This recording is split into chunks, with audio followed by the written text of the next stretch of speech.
Hi, hey, hey. Hi, everybody. Welcome to Let's Talk Teaching. Gosh, can you believe it's already August, right? This is the last webinar, Let's Talk Teaching webinar for the term. Welcome, welcome, welcome. I hope you're having a good week. And yeah, it's so good to see you. I hope that you've arrived with a warm cup of coffee or tea or a glass of wine or whatever it is. And you've really just come in and settled down on a comfy beanbag or on the floor, wherever you are comfortable. That's really where I want you to find yourself this evening. So let's talk teaching. We are delving into I suppose something that affects us all, whether we are in a school, in a classroom, at work, at home, wherever we find ourselves in a community. That is what tonight is all about. It's all about happy, inclusive communities of belonging. So, welcome. My name is Philippa Fabry, and I am so excited to be leading this session with you. But I do want to encourage you to tell me where you are, tell me who you are, where do you teach, what grade do you teach. Please make this interactive so that I know who's watching and who's listening. I'd love this to be an interactive session. This isn't going to be a lecture at all. I have got some things to share, and yes, tonight I will be showing some slides, but let me know if you are there. Who is out there? Can I have a thumbs up or a hello or a yawn emoji if you're tired, what kind of week you've had? It's so nice to just know who's out there and being with me this evening. So as people are joining, I can see the numbers are getting up as we are arriving in our webinar. So it's always nice to see people arriving. And I really want to encourage you to take this back to school tomorrow. Take this back into your classroom, share some insights with colleagues who could benefit, because we want ideas to spread. We really want to be able to share with other people and create this platform for teachers, like-minded teachers, to come together and learn from each other. That's really, really what I want. I want to be able to connect with like-minded teachers, no matter where you are in the world. And we share ideas. You know, we're in it for the long game. This is a long game.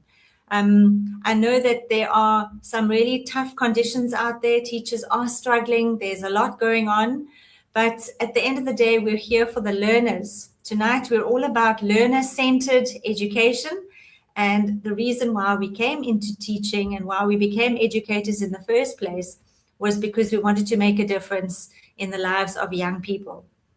So thanks, Natasha. It's good to see you from Kingfisher Private School. Lovely to have you. Thanks for joining us.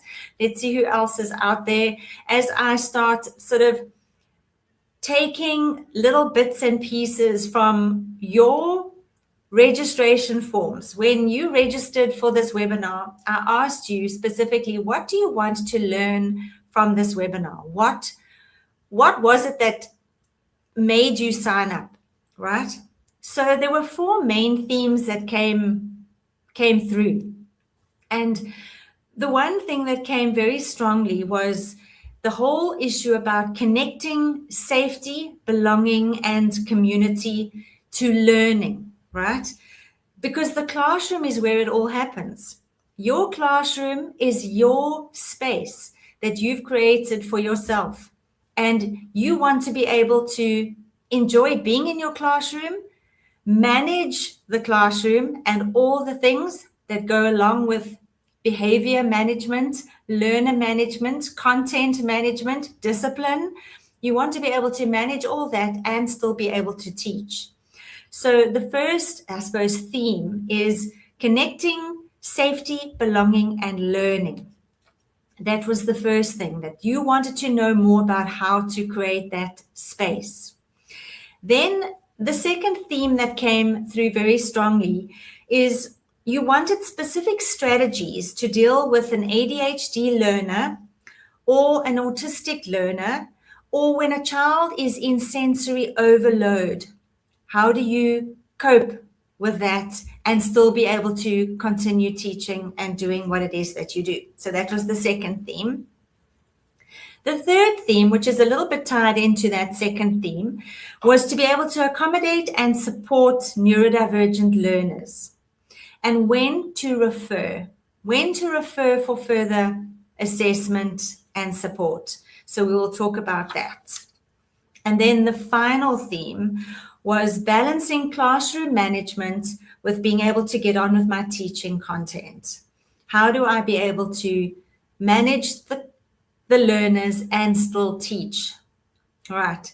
So listen, I don't have all the answers. I really don't have all the answers, but I'm hopefully going to refer you to where you can find more information. So as you're settling in, again, just pop in the comments, tell me who you are, where you are, what you are, where you are watching from, and what grades you teach. Say hello so that I know you are there and I can say hi back. Right, so guys, guess what? Tonight I do have some slides. And I must be upfront and honest with you. I have presented this specific topic at a couple of different communities. I've presented this at a church for their youth leaders just ahead of their holiday camp or holiday club, and the youth leaders wanted me to come in and address them about how to deal with many different types of children, right? So I had about 40 youth leaders that I presented this talk to. And then I've also presented this talk to parents at a specific church. Again, they wanted to come and know how they can better support their children and help their children deal with bullying at school and how to create relationships and build friendships.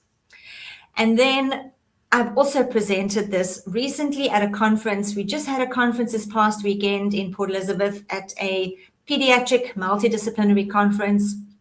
And in my audience, there were teachers, there were therapists, there were parents. And I can tell you that this applies to any community. You could take this presentation back to your staff. You could take this presentation to any workplace. And it all applies. The same sort of themes come up again and again. Hello, Brenda from Sterling Primary. Good to see you, grade 1 teacher. Hope you've settled in. You've marked all your books, Brenda. So it never ends, eh? The admin never stops. Okay, so guys, if you've seen the movie Nemo, Finding Nemo, what we all want, as I touched on earlier, is in our church, in our schools, in our workplaces, at conferences, wherever we are in a community, we want to feel that we belong. That's all we want. And that's really all that parents want as well. When they send their kids off to school, just like Nemo's dad, when he sent his son off to school, he was worried about, would he cope? Would he be accepted? Would he get lost? Would he be okay? The main thing parents want when they send their children off to school is, will my child be safe? Will my child be happy? Will my child be accepted? And that's what we want for our learners, and that's what we want for ourselves too. We never want to be in a place where we don't feel we belong. Hi, Lani from Super Student Academy. Hi, Lani up the road. Good to see you. So let's go and meet Mark, right? So I work with lots of Marks. They come to my office for remedial academic coaching, and I often speak to parents, I speak to teachers about how to help Mark be able to focus and concentrate in class, right? But then I've also had counters with his dad, Mike, and maybe you have too at school. That parent that comes storming in, guns blazing, and want to take you on because of something that's happened with Mark at school. So what we're trying to kind of deal with here gently is that these ADHD / autism / dyslexic sort of challenges that children have are very much genetic. So the saying, the apple doesn't fall far from the tree. So often you can see Mark, and then when you meet their parents, you can understand the connection there. So maybe you have met Mike as well in your in your school. But if you look at Nemo and Dory, and I'm hoping you can hear me okay, guys, because I'm driving this ship by myself. Normally I have help with the tech, but tonight I'm on my own. So I'm hoping you can still hear me and see me fine. Let me know if the sound is not good. But looking at Nemo and Dory there, do you see any disabilities? And I say disabilities, I don't really like that word. But can you see any visible disabilities with Nemo? Right? Put it in the comments. Can you see anything different with Nemo? Can you see that there's something not quite right with little Nemo? If you do, say yes. If you don't, say no. Let's see. And then we'll talk about Dory. If you know the movie with Dory, she had an issue with her memory. So if you look at Dory, she looks completely normal. There's nothing out of place with Dory, right? Her fins are all the same size. She looks quite normal on both sides of her little body, right? Whereas if you look at Nemo, his one fin is a bit smaller than the other fin, right? Yes. That's right, Cherie. He has one fin slightly smaller than the other fin. And that's what made his dad concerned, that he wouldn't be able to keep up with the rest of the class at school. All right? So you get where I'm going with this little story, right? So Nemo had an obvious challenge, whereas Dory doesn't have an obvious challenge because you can't see that she has a poor memory. So we call those invisible disabilities. And again, if I show you my slide with all our celebrities, they are all neurodivergent. You can't see that anything's different with them, but there's autism there, there's ADHD there, there's OCD there, there's Tourette's there. And again, invisible disabilities, you can't notice anything different about them. But they would have all one day sat in a classroom. And you wonder how their teachers would have managed Sheldon or Bill Gates or Monk or Jim Carrey. So if we look at the hidden disabilities or the neurodivergences that we might see, and these are the most common ones, your autism spectrum disorders, your ADHD profiles, your anxiety, and your Tourette's. And then I'm also going to sort of refer to things like dyslexia, dyspraxia, dysgraphia, which also come up and are noticeable in a classroom. Those are the most common profiles, and we might call them learning barriers. I'm sure you've heard of the term learning barriers as well. So we would see these sort of challenges, and often children who are struggling with learning, it presents in their behavior. They might struggle with their sort of managing all the things that happen in a classroom. And behavior is often the thing that teachers call parents in for because of a focus issue, a concentration issue, or not being able to socialize, not being able to communicate effectively, or fighting, bullying, defiance, stubbornness, all those sort of things are usually as a result of these neurodivergences. So let's talk about learner-centered education. So if we focus on the child and we focus on their needs and we focus on, I suppose, what we can do as teachers to bring out the best in our learners, we know that the world is changing faster than ever before. We know that the education system is failing a lot of our children. It's not our fault as teachers. It's not our fault. We have a curriculum to get through. We have assessments to do. We have to manage all the expectations of our principals, the parents, the system. But often we feel that as teachers, we are struggling to keep our heads above water because of all the things that are happening around us on a day-to-day basis. But at the end of the day, that learner is sitting in that desk. And if we had to focus a little bit more on, or focus less on the curriculum, the outcomes, and all the admin, yes, we cannot wish them away, but continue to focus on the child and their feelings and what is bringing out the best in that or those children. And there's just 4 shifts that I want you to consider and take back to school with you tomorrow. 4 shifts that, again, help us to make sense of how to manage the demands placed on teachers today. The first is, if you walk into class tomorrow morning with a mindset that says, I'm going to start looking at my learners' strengths. I'm going to start finding their superpowers, their talents, their gifts, what they're good at, the character traits that we love about them. We look at how smart, or we look at what makes them smart, or what are the things that gives them that credibility or that upness on other children.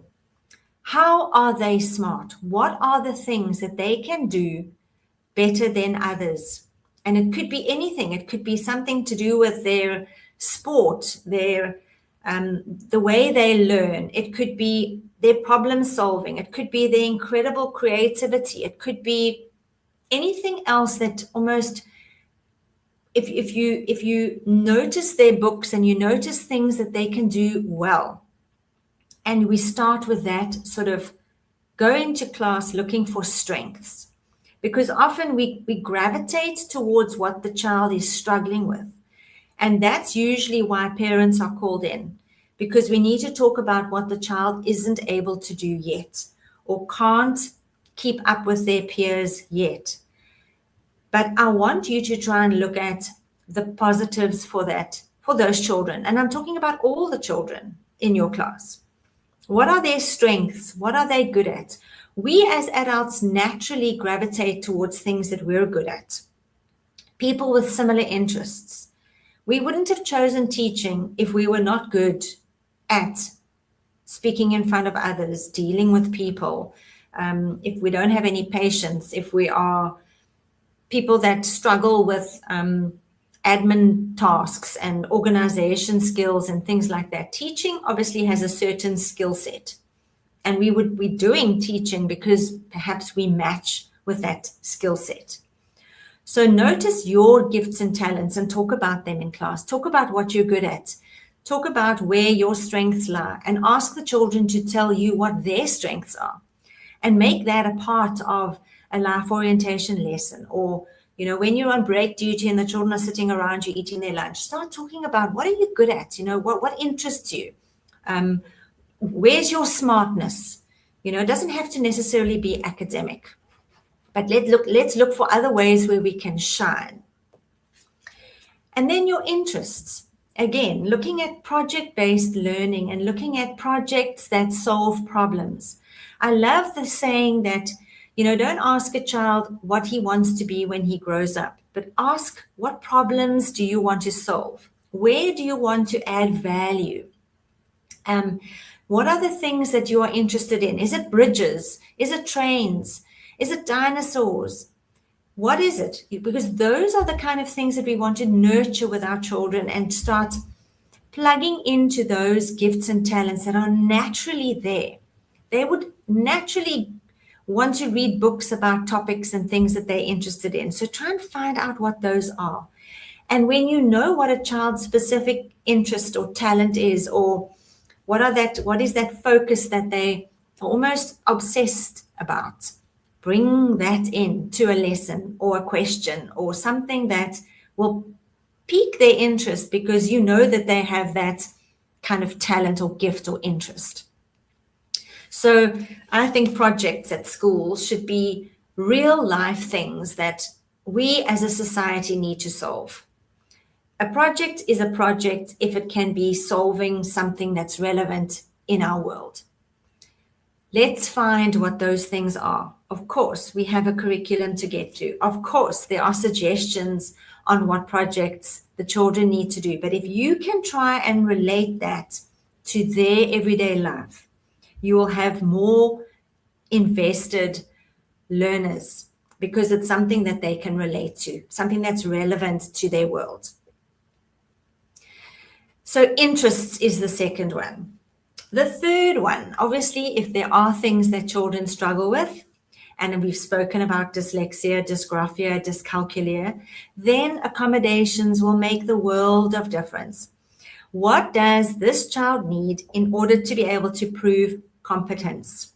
We always assume that they can until they can't.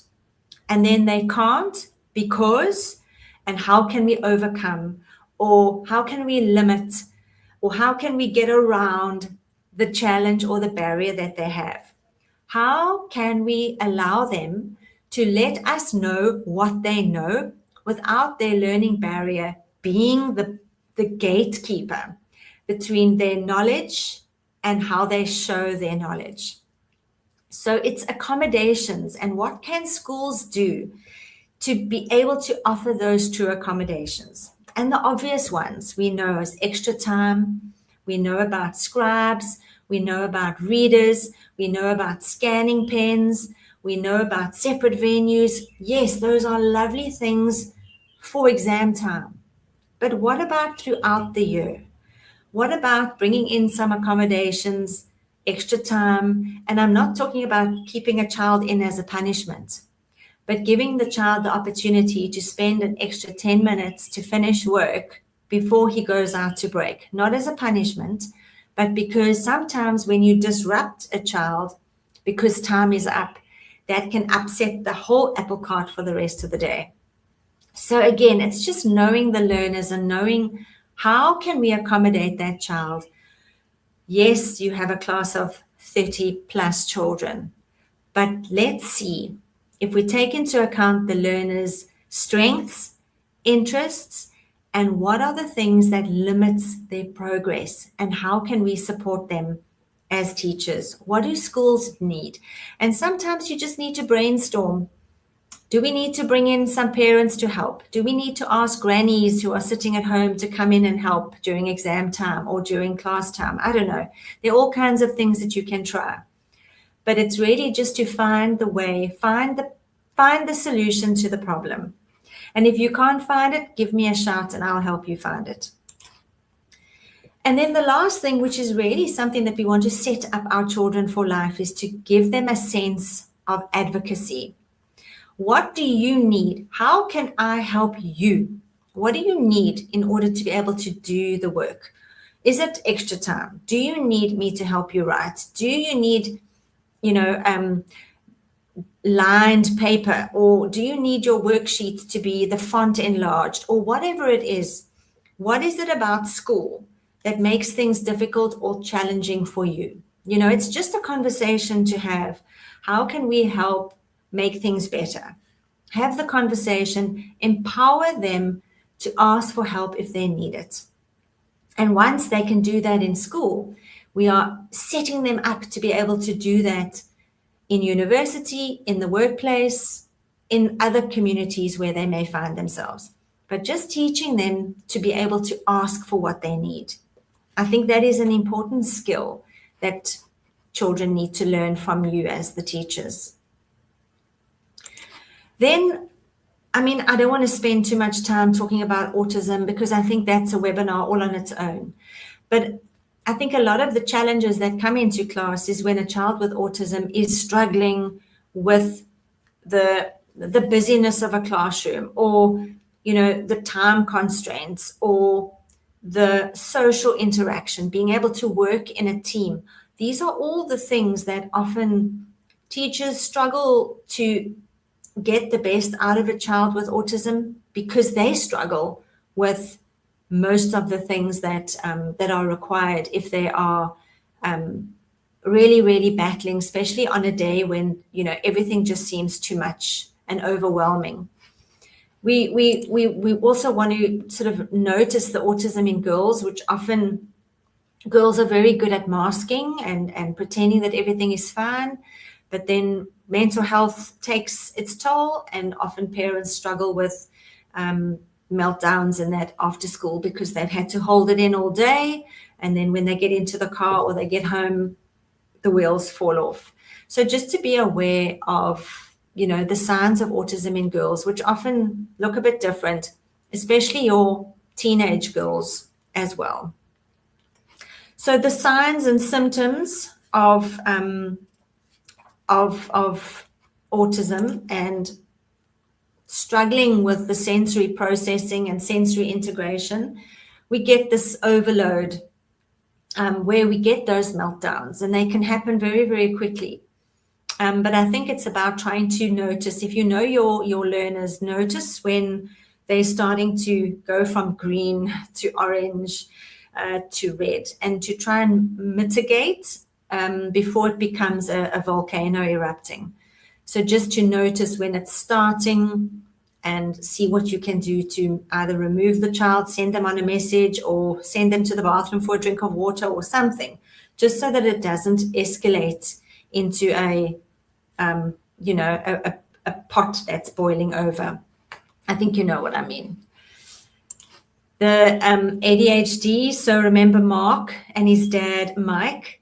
So this is his mom, Marianne, and she's obviously struggling with her own ADHD symptomology. And so, battles to get them to school on time, forgets to send certain letters back to school, forgets to sign the diary. She's really, really struggling. And again, this is a parent who also needs our support. Again, parents who struggle with ADHD and things like that aren't trying to be difficult. They're also just struggling with their own neurodivergent profile. So just to be kind and caring and understand where it's coming from and see what you can do to help things and make things easier. Like, sending notes home in the diary, or WhatsApp messages or emails, or anything that can just help with the communication between home and school.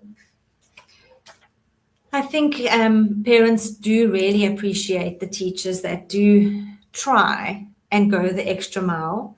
I know teachers do that regardless, but it's sometimes not always seen, and I realize it's also not always appreciated. Anxiety, panic attacks, phobias, and OCD, and school refusal. I think I'm getting contacted quite often now by parents, and children are just, they are struggling. School refusal, not wanting to go in, or complaining about school the next day, tummy aches, not sleeping well, all those sort of anxiety symptoms that are playing a role with children. And again, it's nothing to do with us as teachers. I think it's just got to do with the expectations and all the busyness and the pressure and the competition, and it's all the things. But I just, again, for teachers to be aware of the little ones in your class who are struggling. They might not always show it, but just watch their faces, watch what they say, watch their mannerisms. And again, sometimes inappropriate behavior, lashing out, that fight, flight, fright, fawn, the four sort of behaviors of dealing with anxiety. The aggressive kids punching, fighting, refusing to do work, defiance can also seem like anxiety, can also be an anxiety provoked way of trying to deal with things. And then the parents. They are worried, they are overwhelmed, they are frustrated, they are angry, they are tired. Sometimes parents just need somebody to guide and support them. And I know that that's you. I know you're that kind of teacher who wants to help, wants to be a sounding board, wants to support, wants to assist. And parents need to feel that. You might know that you are like that, but they might not necessarily know that. So sometimes just a comforting email or some kind of a message to say, I'm here for your child. Let me know how I can help you. We're in this together. You know, we're learner centered. At the end of the day, we're here for the child. We really want to help. So just keep an eye on your parents. They are dealing with a lot. They really, really are. And then teachers, I love that quote from Jay Shetty. He says, your passion is for you, your purpose is for others. And when you can use your passion in the service of others, it becomes your purpose.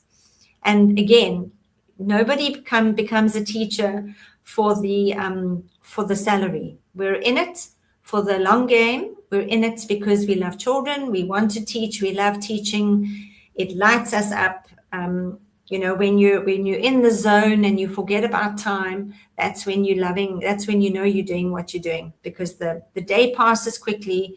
You've loved every minute of it. Yes, you're tired, but you're not burnt out. You're tired.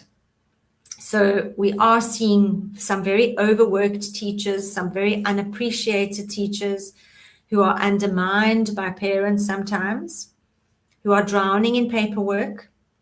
You need someone who can listen and step in and calm the parents. I hope you have a colleague, a principal, a phase head who has your back, because sometimes it's always nice to have that person who can attend meetings with you when you have a parent like Mike who storms into your office and storms into your classroom and wants an explanation for whatever. It's always nice just to have a colleague with you who has your back, and to take minutes at that meeting, be prepared for that meeting, so that stand your ground. You know, you're the authority, you're the expert, and it's about being able to do what it is that you do best, and that's teach, educate, and put the child at the center. And then the last person in the equation is the learner. The learners need to be seen. The learners need attention. They need opportunities to shine and be praised.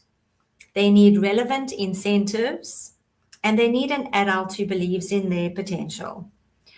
And I think, again, naturally, as teachers, we want the best for our learners. We want every child to achieve. And often we wonder, are we doing enough? Have we done enough? Was that lesson good enough? Was that assessment, did that assessment assess enough? We question ourselves all the time. But I just want to tell you that you are doing enough. You are doing enough for those learners. The fact that you've arrived at a webinar on a Wednesday evening when you could be sitting on the couch watching Netflix means you care. And I want to thank you for that. On behalf of the parents and behalf of the learners in your class, I want to thank you for all your dedication and all your efforts, because I really don't think that teachers hear that enough. So parents, yes, they come to me for advice, they come to me for guidance, they come to me because they're frustrated, the school system is failing their child, they don't know which assessment they need to do, they don't know which therapist they should have their child assessed with. They come to me because they are completely and utterly overwhelmed with all the issues that sometimes files and files of assessments and reports, but no real plan of action.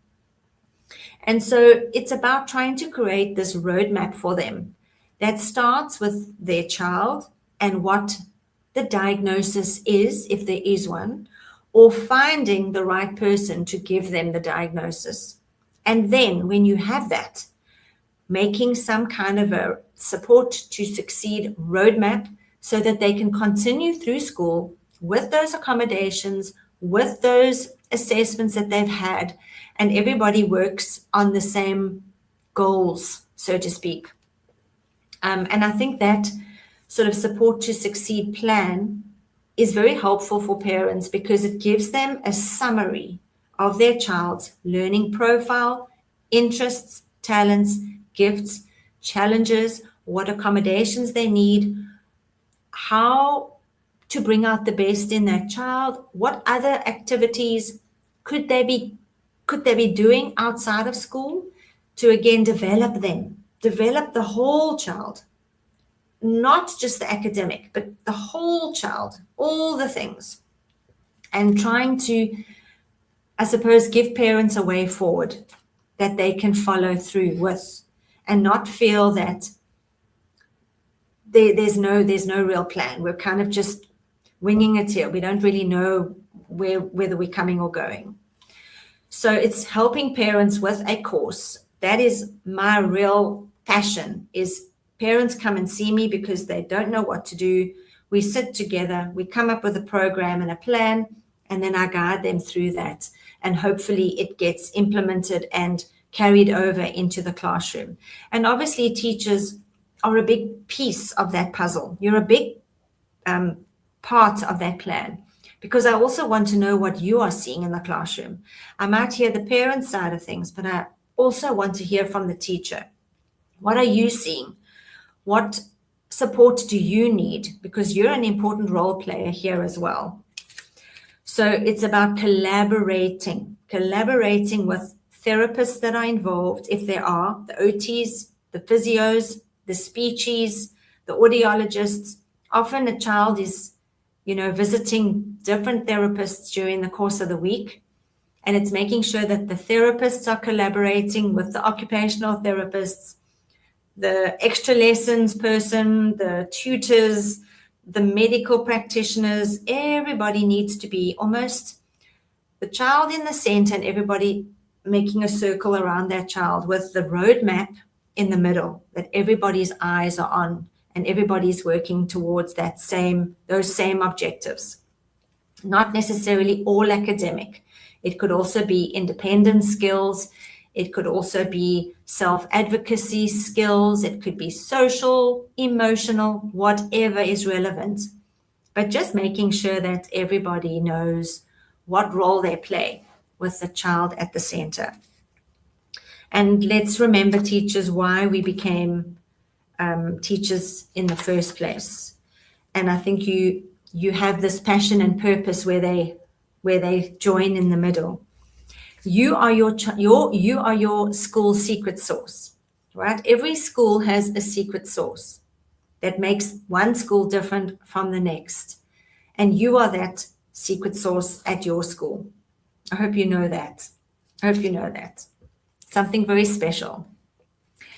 All right, so as we get to the end, and then we're going to hopefully have some questions, I want you to try something tomorrow, but I want you to try it for a whole month. Oh, yes, the whole month. We break up on the 23rd of September, I think, if I'm not mistaken, which basically gives us about however many days of school we have left. So let's say, I don't know how many days there are. How many days of school are there left? Can somebody tell me in the comments, please? How many school days are left before the end of term? Right? Can somebody tell me? Because my suggestion is you look at your class list. And of that class list, I want you to consider the children who you are most concerned about and put them.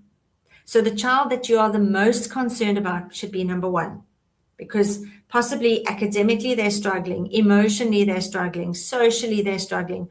There are many areas that this poor little guy or little girl is struggling with, and you are worried that they might not even make the grade.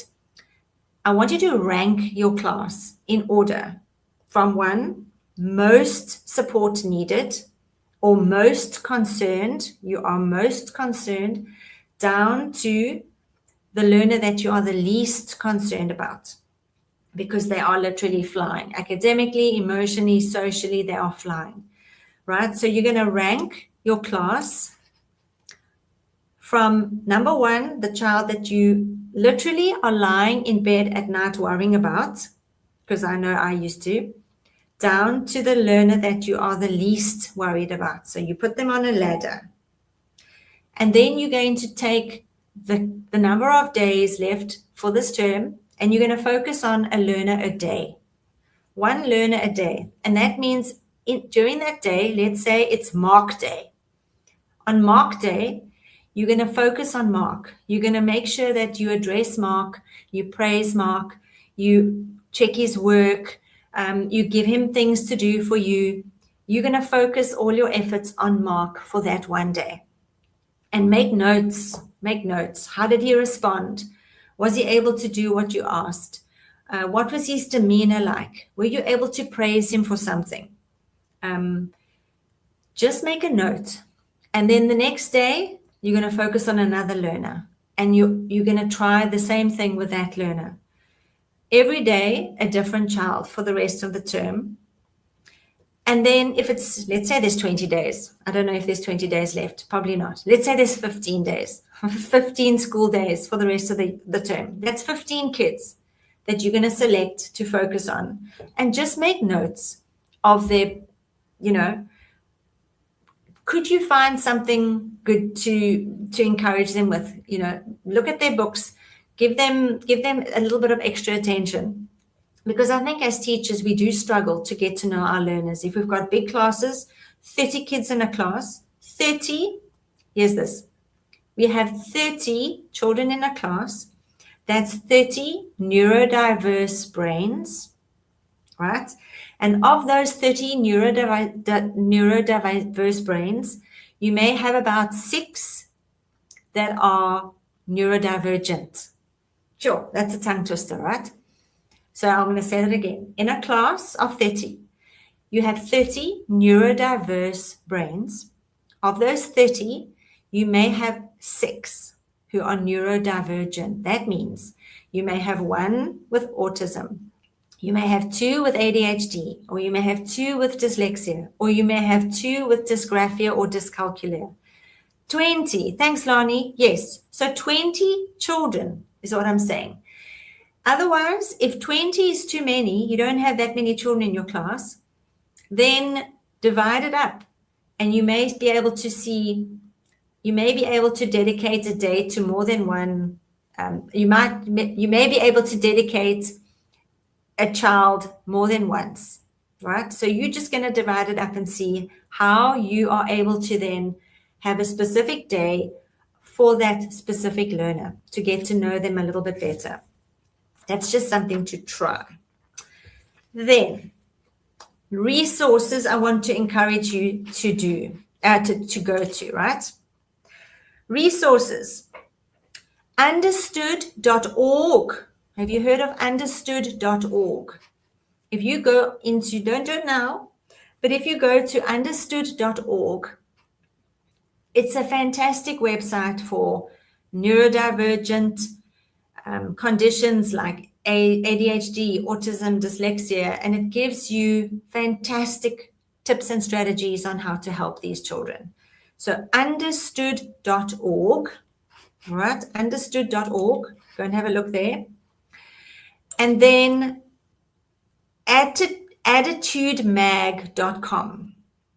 Attitudemag.com is the other one. So that's ADDITUDE mag.com is another fantastic resource for just, again, tips and strategies on how to help children with these conditions. You were asking about strategies, how to help with discipline, what to do if a child is having a meltdown, how to manage a child with ADHD in the classroom. Okay, I'm going to refer you to those 2 websites, understood.org and attitudemag.com. They are my top two resources. They are my go-to places if I want to find out more about PDA, anxiety, ADHD, OCD, all the things, those 2. And then Education Services also has a resource folder, which is a Google folder. It's a Google Drive, and there are things being uploaded in there all the time. If you have access to that folder, then you would be able to check. You'll get notified every time something new gets uploaded there. So if you want to know more about that, well, there's my email address. You can just pop me an email address, You can pop me an email or a WhatsApp to say, hey, send me the link to the folder, the Google Drive folder, and I'll pop that off to you. Those are the two things. Oh, and plus, we have a WhatsApp line. You can see on that slide there, 069-202-7267. I'm sitting next to it all the time. Send me a WhatsApp so I can say hello. Here's my phone. It's my little red phone. Send me a WhatsApp. Say hi. How did you find the webinar? Was it terribly boring? What else would you like webinars on? That gets me to the next point. I'll talk about that now. This is the last Let's Talk teaching for this term. We always do it on the last Wednesday of the month. September, we're already on holiday on the last Wednesday of the month. So we will probably do something in October. And I was thinking about doing something around Teacher Appreciation Day, which is the 5th of October, but that's a Saturday. So we'll have to see how we can link things together. Maybe we'll do a webinar on the 7th, which is the Wednesday. No, it can't be if the Saturday is the 5th. Anyway, we'll have to do a Let's Talk teaching around about Teacher Appreciation Day, and we'll do something specifically about that. And then I also want to send a shout out to 3 teachers. I hope they're online because I really want to acknowledge these 3 teachers who have attended every single one of the Let's Talk teaching webinars, 4 out of the 5 that we've done. And I think they just needed a shout out. It's Alma Fenter. I hope you're online. Alma, if you are, say hello so I can acknowledge you. Alma Fenter, Deline Bester, and Lisa Marie Patterson. You have been on 4, or you've registered for 4 out of the 5 webinars that we've done, the most recent ones that we've done. So I just wanted to really acknowledge them. I think they are fabulous. So now it's questions. Oh, hold on. There was one more thing.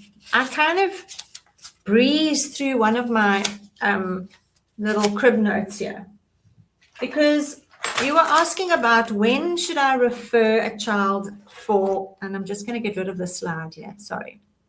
When should I refer a child for more assessments, for further assessments? So guys, if you know about and you follow the SIAS policy, the SIAS, SIAS, screening, identification, assessment, and support, the SIAS policy, right?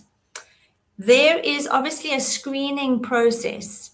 Before you can refer a child, you have to first screen, and then you must investigate, and then you assess, and then you support for 6 months. And then you can refer out to the district-based support team. So this file, if you don't know about this file yet, right? This file has got screenings, checklists, tests. It has this at the front that says,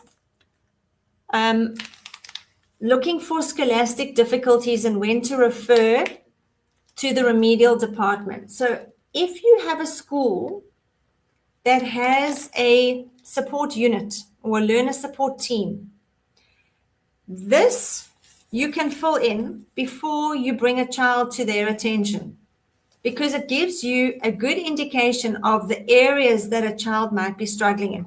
Remember, I said identify a child who you are the most concerned about. So if you're in the foundation phase, you would be looking at things like spelling. How's their spelling? What's their reading like? What's their written expression like? What's their oral expression like? Work habits, handwriting, behavior. Those are the 3 kind of main issues there. And if you are filling this in and you're finding lots of ticks where a child is really struggling, if there are lots of areas here that the child is struggling with, those ones are going to be at the top of your ladder.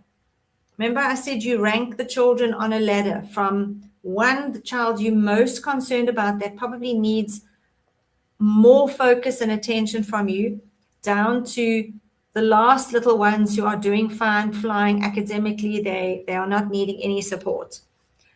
This is what you can do to sort of the children who you want to highlight.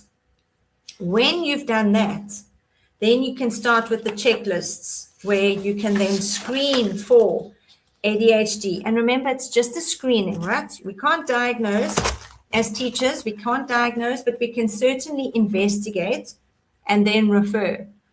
So looking at perceptual issues, looking at phonics, handwriting, reading, comprehension, written expression, all the screenings and checklists are in here. If you don't have a file like this, if your school has got a resource like this, that's great. But if your school doesn't and you don't have any assessments or screenings or checklists, you can get hold of me and I can send this to you. This is a PDF and you can use it. So that's what I wanted to say about SIAS. SIAS. Screening, let me go through it again. Screening, investigation, assessment, and support. Those are the 4 things before you can refer to the district-based support team. As teachers, we need to try and help the learners as much as we can first before we refer out, because it's just incredibly difficult to get a child through the department if they haven't been fully, not assessed, but if they haven't got enough evidence behind them that they are struggling and that you have shown that you have done as much as you can to support before you can refer them on to special schools or additional placement. Right. Are there any questions before we go? I've spoken a lot. So now is your turn. Let me know. I know, Lani, you said 20 school days you've worked it out correctly. So we've got 20 sleeps before we can go lie on the beach. Right? I'm sure you're looking forward to a fantastic holiday. You guys have worked really, really hard. Term 3 is kind of that bridge term, and then term 4 is just crazy busy. So I hope you guys are looking forward to, I'm sure you're looking forward to your holiday. I'm trying to think if there was anything else I wanted to say. I'm going to quickly go through my crib notes again, but let me know if there are any more questions. And I hope I've answered the issues that we started with, that as teachers you were looking to see how you could connect safety, belonging, and learning all together, and your classroom is where it happens. You were looking for specific strategies to deal with an ADHD learner or an autistic learner or a learner who is in sensory burnout or overload, and then how do you manage that crisis in the moment. Then you were also asking about how to accommodate and support neurodivergent learners and when to refer. So we've spoken about the assessment file and the SIAS policy, and then balancing classroom management or discipline with being able to get on with my teaching content. Again, that's one of the big themes that came through in your registration forms. So those 2 resources again is attitudemag.com and understood.org. Have a look at those websites. And please, if you have any others, please pop it in the comments so we can also share those resources. This is a fantastic opportunity to share with other teachers. If you have any other resources or other websites that you go to, where do you get your teaching resources from that are helpful? We really want to share and learn from one another. So any more questions? I'm just going to continue rambling along. There was one more thing. There is a very, very exciting development for 2027 for Let's Talk Teaching. I don't want to say too much about it now, but I'm just dropping a pin to say watch this space, because Let's Talk Teaching is going to take off. It's going to take off, and next year is going to be an amazing year for Let's Talk Teaching. So we've got an exciting program planned.